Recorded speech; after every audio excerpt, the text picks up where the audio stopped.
Welcome to the Artsy Raven, a show about writing, publishing, and the arts. With your host, the award-winning writer, editor, and publisher, J.F. Gerard. Welcome to another episode of the Artsy Raven. Today our special guest is Brent van Staalduinen. And Brent is the award-winning and best-selling author of the book Unthinkable, Nothing But Life and Boy, and the forthcoming novels The Peace Thieves, and Do Not Count the Days. His stories have appeared in journals on both sides of the Atlantic and have won the Bristol Short Story Prize, the Fiddlehead Best Fiction Award, the Lush Triumphant Literary Award, and numerous other accolades. He lives, writes, and teaches in Hamilton. So welcome, Brent. Well, thank you for having me. So can you tell us a little bit about yourself and how you became a writer? Sure. I guess first I can also just really, with some delight, actually say that the Peace Thieves is no longer forthcoming. It exists and in the world, which is okay. I got to update my bio now that I'm sending it out. So that's very exciting. But I've always enjoyed literature. I read a lot when I was a kid, and I think it happens with a lot of people who do a lot of reading.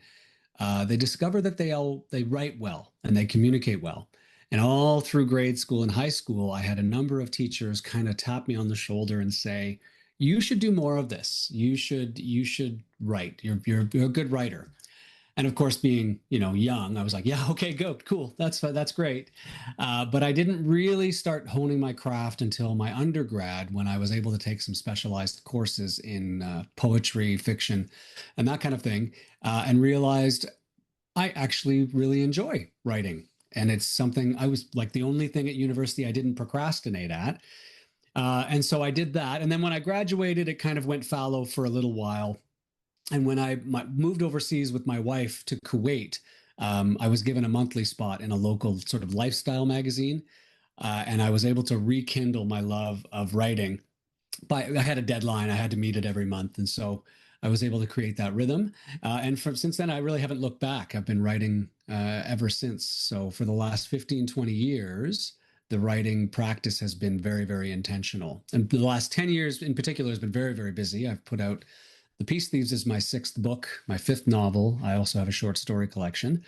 And I am here now promoting and celebrating this book that I'm really, really, really proud of. So. Okay, so when you went to school, were you like minoring in creative writing? You were doing something else at the time, like? I was an English literature major, okay. And at the time, the school where I went, they didn't have a writing program per se. Oh, okay.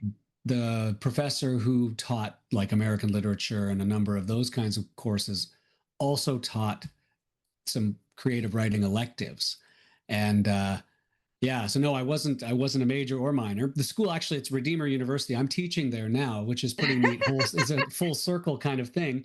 They now have a writing stream, which I'm a part of as an instructor, which is very, very cool. It's really neat to be able to be there and sort of feeding back into that environment that helped foster so much of my own creativity.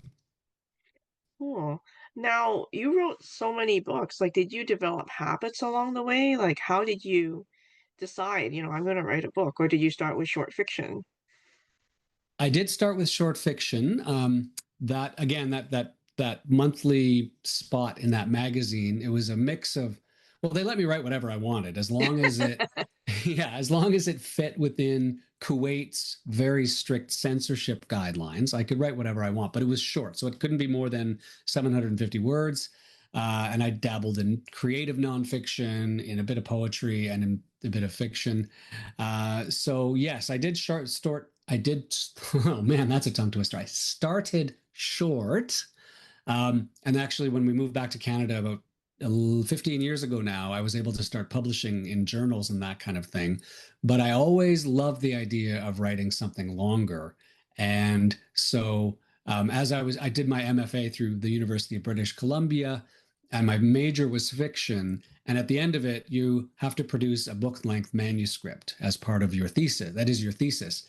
And by that point, I was already realizing I love telling longer stories, really, really settling in to those longer term and deeper relationships with characters. And I really haven't looked back. I've published most of my short story publishing was done about 10 years ago. But since then, it's been almost exclusively long form. Now, do you find it challenging to write long form? Like it's a marathon, right? It is. I mean, it's challenging. It's hard work, but I love it. I guess the other part of the answer to your earlier question about routines and that kind of thing, I'm really fortunate that I'm a morning person. And so I have always, my whole life, whether it was at home or at friends' sleepovers in high school, I was up at 6 a.m. without fail. So I was the really weird kid sneaking around the my friends' kitchens, when their parents wake up to go to work in the morning and discover me already eating breakfast. That's really been quite beneficial, and because that's when I have my writing routine. And so at least 5 days a week sees me here in this office writing in the morning. And the second part of that routine is really important too. My wife, Rosalie, she is an incredible reader and aficionado of literature. She's like my first beta reader, and she's Oh. been super encouraging as well. So she has allowed me to carve and protect time to create, which makes writing longer form that much more doable. Mhm. I encounter all the same things that every other writer encounters. You write yourself into a corner, or suddenly you realize you've created a huge plot hole, or your character you just don't care about at all of those things. The only thing I have never had writer's block in that I've never had ideas. So that rhythm, that routine of sitting down, writing has really, really served me well, because it keeps my mind working in that writerly mode. And so, yes, there's been a good rhythm, good habits. I write mostly every day except Saturdays and Sundays, but which was great, especially through COVID, for example, where a lot of like I couldn't read for the life of me, but I was still out here every morning writing. So that has been very, very beneficial. And I've been quite prolific. So my 6 books have all come in the last 10 years. 2026 marks the 10th anniversary of Saints Unexpected, my first novel. So Oh, cool. yeah. Okay, let's talk a little bit about the Peace Thieves. So tell us a little bit like a synopsis and then what inspired it. The Peace Thieves is a novel about Francis, who deploys in the early 1990s with the Canadian Army. He's a reservist or part-time soldier, and he deploys to Croatia to the UN peacekeeping mission there. And the first part of the story, there's 2 streams to the story. The one stream is his deployment to Croatia and the difficulties and challenges he experiences, and love. He gets to fall in love as well. And the other stream of the novel is set in the present day, when Viva, his daughter, the one he doesn't even know he has a daughter, she journeys across the country to confront him, just assuming he's a heartless bastard who left her mom and all of that stuff, only to discover that he's not that, and that he's doing very different things than she expected. Kind of a broken, traumatized man doing his best in day to day. And so those 2 stories kind of weave back and forth to tell the story of basically how a civil war, how Canada's role in peacekeeping, its flawed role in peacekeeping, and how the characters who are living through those things, the story weaves all of those together to tell that story. Okay. Now, was it your time in Kuwait that inspired this, or? No, my time in Kuwait, aside from starting that writing habit that we've already Yeah. talked about, no, I was actually a reservist myself in the Okay. early 1990s. I was a medic also, and so I've always had an interest in that part of my life. I was a reservist for a few years, and then I resigned to focus on my post-secondary studies.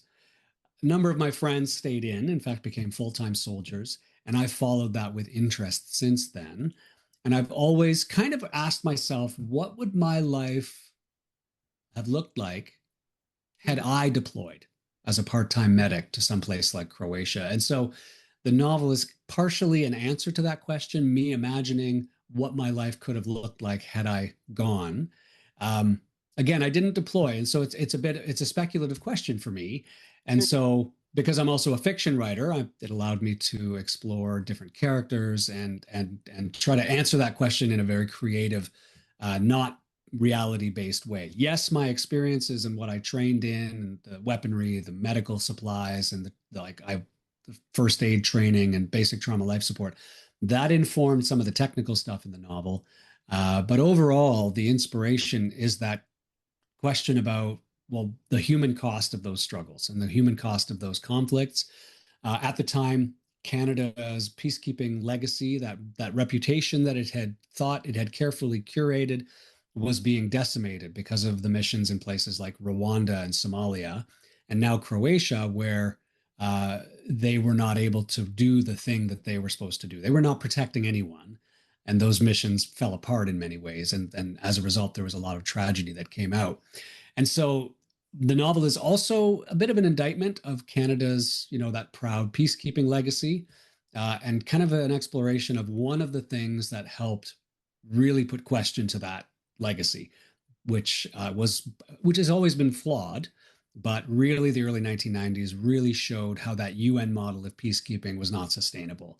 If you go into a place to keep peace, when the belligerent parties don't want you there and end up shooting at the peacekeepers, what's the point? Why would you do that, right? Why would you put people there when they don't want you there to help keep the peace? Which was different from earlier ones like Cyprus and some of those historical ones where both warring parties declared a ceasefire and said, come in, walk this line between us, we're going to be good, and we want you to help keep the peace. But that changed a lot in the early 1990s.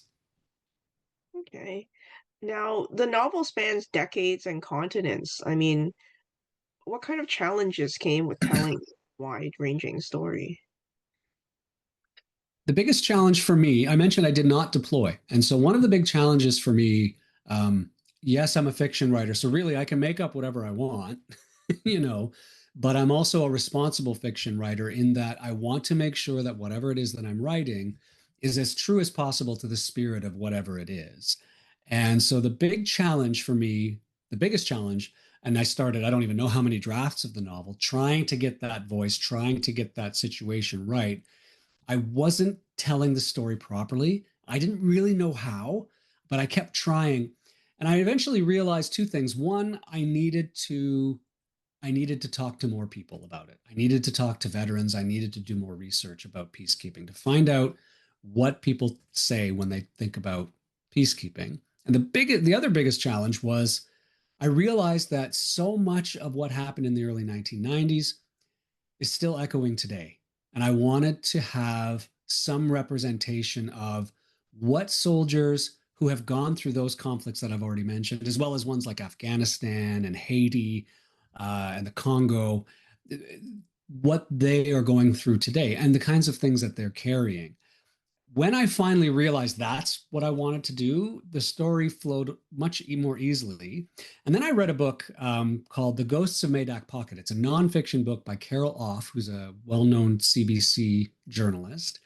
And so I finally had the specific mission, the specific deployment. And then there's a battle that Canadian soldiers fought against the Croatians, keeping them out of, an attempt to keep them out of civilian areas. And so once I had that mission, I had all the pieces that I needed to tell that story. And from that point on, it flowed pretty well. And I found that voice. I found Francis's voice. He tells his side of the story in first person. And then the Viva sections are told in third person through her eyes as she looks at this man, Francis, and what she should be doing and how she wants to respond to this person she thought she knew, but didn't in the end. Okay. Now, the book explores trauma, healing, and community. What conversations do you hope readers have after finishing it? I think the biggest one is we have done better. And when I say we, I mean our country and other countries who have sent their soldiers into conflict. Things have been learned, treatments have been improved. Soldiers, when they talk about trauma, we now have clearer diagnoses of things like PTSD, post-traumatic stress disorder. And we have a lot more knowledge and sensitivity when it comes to what soldiers bring home with them when they leave conflict zones and when they're in conflict. But we can always do better. And so I think one of the things I want people to be thinking about is that trauma, there's no fix for it. These are things that, like an alcoholic has to say, even in recovery for the rest of their life, I'm an alcoholic. Somebody who is suffering PTSD, they can never say they're fully healed from PTSD. They can receive treatment. They can learn to live with it. But it's actual damage in the brain, and so there's no quote unquote cure for it. And I think that sometimes we kind of forget that when we talk about people who have faced traumatic things. When they're doing well, then the conversation stops. So I hope this keeps that conversation going a little bit. That even though and most people know, even if they don't know, they know people who have gone through trauma, whether it's military or people who are first responders, police, firefighters, EMTs, all of it. Even if people think they're doing well, or even if somebody thinks that their friend or relative is doing well, we don't know exactly what anyone else is carrying. And I think that's a really, really important thing. In a macro sense, I want Canada as a country to think about how it takes care of the people that it sends into harm's way. Mm. I mean, we're still doing it. We have Yep. soldiers in Latvia next to the Ukraine, right? And even though they're not engaged in direct combat with Russia in Ukraine, they are still in a place where there is danger, where they are helping train soldiers who are going off to face war. There will be PTSD that comes home with those soldiers. And so I think Canada really needs to take a really hard look about how it takes care of, and they're so young, the young people generally that they send into conflict. So that's the other big one. So I hope the book does lots more, of course, but those I think are two of my main ones. Okay. All right. Now switching topics a bit. For new writers or students in your class, like, do you have any advice to give to people about writing? Probably too much, actually. Okay. That's it's the double-edged sword of being. I'm a high school English teacher by trade, so my mind is very much in an educational bent a lot of the times. So I probably have too much to offer. You pack it in, right? Like you create layers of clay on yourself what you pick up and what you learn along the way. And I'm sure a lot of it falls off on my students far more than I intend to. But having said that, I think there's a few really, really good pieces that people have given me. I think people need to write what they want to read and write for the sake of writing. Write something that interests you, write something that makes your heart rate go up a little bit, something you're passionate about. And I think a lot of the times when people write what they want to write, they will write better. So that's really important in a general sense, because I think writing as an art is so wonderful. I think it makes the world a more beautiful place. And I tell people it may never get published, but the fact that you are putting your creative brain into action and you are putting words on the page, you are helping in a very small way make the world a better place, because the world needs as much art as possible. Even the challenging stuff like the Peace Thieves, it needs it all. Practically speaking, for people who want to get published, I think a couple of the best pieces of writing advice I ever received was, well, the first one is very simple. You got to do the work. You can't call yourself a writer unless you actually write. So put your bum in your chair, do some work, whether it's a little bit every day, whether it's once a week, whatever it is, force yourself to write. Actually, I should say not bum and chair all the time. We have standing desks and everything now, right? So wherever you want, Yeah. standing, sitting, doing yoga, I don't know, wherever, get those words down, like start doing the thing. And you'll find that words want to come more the more you do it as well. For publishing, people who are interested in publishing, best advice I ever received was never sit still. Do not wait for anything. Once you have completed a project and you have sent it off into the world to see if anybody wants to buy it, get to work on that next project. Always have another project on the go. Not only in a practical sense, so you're not waiting for the publishing world, which is an exercise in crazy making. Publishing timelines are just brutal, but it also keeps that creative brain fresh. It keeps it active and it keeps you creating. And any artist will tell you that. Well, no, not every artist. There's a few artists who don't have to do a lot of work. We don't like them very much, but most of us who call ourselves artists, whether it's a writer, musician, visual artist, whatever, we have to do the work. We have to practice. And writing is no different. You got to do it. You got to do it. And then finally, for people who want to get published, just become best friends with rejection. Don't like it necessarily, but recognize it's going to come, and it doesn't mean your journey is over. Keep trying, keep publishing, or keep submitting, keep doing those things. Yes, and find a stimulant. Finally, very practical. Find a stimulant that really works for you.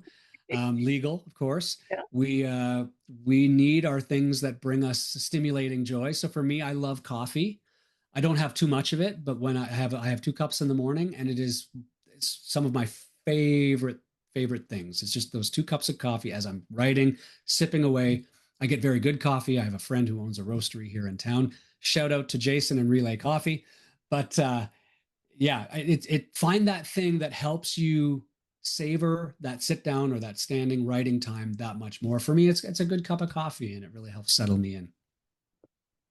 I could give so many thousands probably. I like, even as I'm saying these things, I'm like, Brent, keep it down to a few. Just keep. But I could go on and on and on and on. But I'll stop there. So, Brent, you're going to be reading from the Peace Thieves. Can you give us a bit of context, and then you can start? For sure. As we were talking about before we started recording, I'm going to do something a little bit different this time. I typically grab either Francis or Viva to read from, but this time I'm actually going to read a tiny piece of both. I'd like to give a flavor of Francis's stream, his deployment to Croatia, and that sort of thing. But also, I want to talk about Viva and give her a chance to have her story sort of flavor this particular reading. Both are very near the start of the novel. I'm actually going to read the opening pages of the novel itself for Francis's side of the story. This is where he and his fellow soldiers land in Croatia, not knowing what to face, etc., etc. And then I'm going to read a section from Viva. And Viva, actually, I'll set it up more when I get to that point. That way, people don't have to try and remember it through the whole thing. So this is Francis, and it's the very start of the novel. Croatia, 1993. We arrive on a gray, filthy day in spring. The war doesn't care. Our flight in has been long and boring, with plenty of crappy food and empty hours, but no alcohol or cigarettes to pass the time. The Air Canada crew smokes openly, laughing at us, laughing at the regs that prohibit us from enjoying ourselves.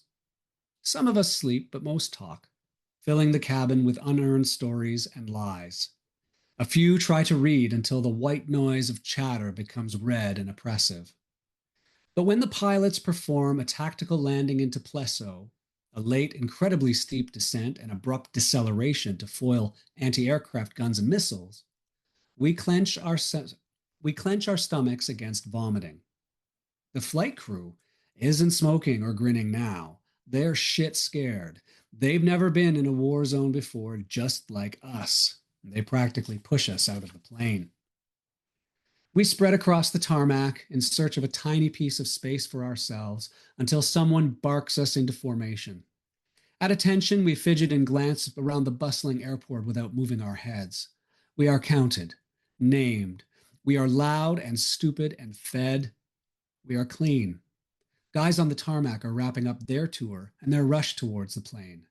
They shove their gear into our hands on the way, one guy for one guy. Rifle, 5 magazines, bullets, grimy blue helmet, salt-stained flak vest. We'll wear someone else's stink for the rest of the tour. The plane spools up even before the last guy is aboard, heads straight to the runway and roars away. On our own now, surrounded by chaos and thousands of like-minded idiots, but truly alone. We check our adopted weapons and load them with live rounds, mount our vehicles, and move out. We crawl across the landscape and finger our weapons, and can't stop staring at the devastation, bloodstains and wreckage and emptiness. We set up base in the east and keep the peace, which mostly involves driving around and imagining we're making a difference. If our arrival was anticipation and testosterone and blind good intentions, our everyday quickly becomes a blur of bad roads and boredom, and the numbness that sets in when you embark upon the impossible. My true baptism to the war is lonely and gruesome and happens a few months into our tour along the quietest roads in a quietest of roads in a country that may never stop tearing itself to pieces. Some guys have whole armies behind them when they're initiated. Not me. When the landmine rips the day open, it's just me and Mackie and the Cold War ambulance we call the camper, rounding another bend in another battered road and setting our teeth against the next outbreak of potholes. Mackie's the life of Master Corporal, I'm nothing. We've been stitched together since Winnipeg, and he openly resents being stitched to a reservist, never mind letting it being deployed with one. All his orders and all his orders and musings and life commentary are sooty with discontent. I spend too much time thinking about things I could say back. Should. He's a pale redhead with a host of freckles and questionable sunspots. Thin, but still losing weight. A fringe of hair holding his cap on his head like a fur-lined egg cup holds an egg, too long around the ears and over the collar, not caring one bit about the regs. A guy living out his retirement, which he keeps saying will happen after this tour. Bullshit. They'll have to pry his weapon and medical bag from him and escort him from base when it's time to go. The camper is painted in mud-spattered UN white, chipped in the corners to reveal its olive-drab origins. Red crosses on the side panels. Basically, a Chevy pickup with an ambulance bolted to the chassis. An underpowered, unarmored nightmare that'll do no more to protect us against gunfire than an aluminum can. So, we hold our balls and joke that the red crosses are bulletproof, and we hope that the sky never falls. So I'm going to turn over to Viva now, and Viva arrives in Hamilton. Viva is the daughter that Francis doesn't know he has. She travels across Canada to confront him from Winnipeg to Hamilton, assuming that he's just going to be a heartless son of a gun who basically casts everyone away and lives a selfish life. But what she finds instead is something quite different. She discovers a heartbroken, traumatized man. He runs a bar for soldiers, but he's kind of just holding it together, which is disorienting to her. And we have met her earlier in the novel. The section I'm going to read for now, though, she has agreed to stay and go into the bar against her instincts and against everything. She's very hesitant, but she decides to go in, and because she wants to really tell him why she's there. I'm just going to Viva. The bar is less interesting than she imagined it would be. Plain walls adorned with only a few neon signs and mirrors, generic swag from breweries. No military stuff like her mother talked about. The only interesting feature is a sackcloth dummy standing heavily in the corner, its appearance brutalized as though knives have been used on it with alarming frequency. She goes to sit at the stool closest to the register and kitchen, but Olson motions her to the one adjacent. Olson is Francis's bartender, and he's a fellow veteran. He looks perturbed, but disappears before she can ask why, and reappears with a meal that smells like curried heaven. He makes her a Manhattan. Hard liquor isn't her thing. Booze in general isn't her thing. But it's remarkable how well its vermouth and whiskey pair with the curry. It's an art, he says in response to her compliment. After her meal, he puts a glass of water in front of her. Good instinct. The need to hydrate after the spirits and to cool.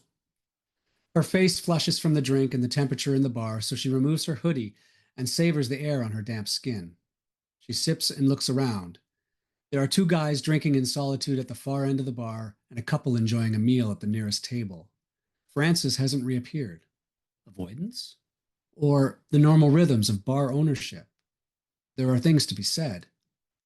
I like your sleeve, Olson says, pointing at the tattoo encasing her arm from wrist to shoulder. Thanks. Yours too. Interesting pattern. Are yours unified or in pieces? Unified pieces, she says with a chuckle, like a collage. Of? My adult life. What about you? The same. I got a couple of decades on you. He doesn't elaborate further about his, a spindly mess of jagged lines climbing his thick forearms. She can't place the pattern, but it's an organized chaos. He places a few dirty glasses into the sink. He washes and dries them carefully, replacing each in its precise location ranked on the shelf behind him. His face is relaxed as he works. How long have you worked here? She asks. Forever. So what brings you to our lovely steel town? God, I hate small talk, she thinks. Some business I need to wrap up. I think you scared Francis away, he says. Not surprised, though. I don't think Fitz knows how lucky he is. I don't understand. Your arms. They're impressive, strong, lean. Not an ounce of wasted biology. And with your skin tone, what about it? Not light, not dark, like you could be from 1,000 warm places. You sound like a racist trying not to sound racist. Just curious, he said, is all, he says with a shrug. I've seen a few things. People are interesting. I think we need to stop this conversation. Why? I bet you talk about it. Jesus, you're not shy, are you? Not even a little, he says. You don't have to answer. I know. I know you know. Not an ounce of self-consciousness has entered his tone, even after calling him on the uncomfortable direction of the conversation. His eyes are calm, his features relaxed. His directness is easy to dislike and like. She wonders if that's okay or not. So that's Viva.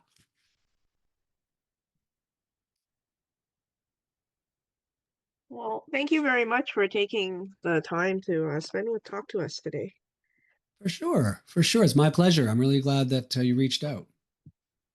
The Artsy Raven is produced by Dark Helix Press. Introduction voiceover by Chris Gorman. Music by Tim Moore. Please access your bonus content on the Patreon website. Thank you very much for listening, and please stay safe.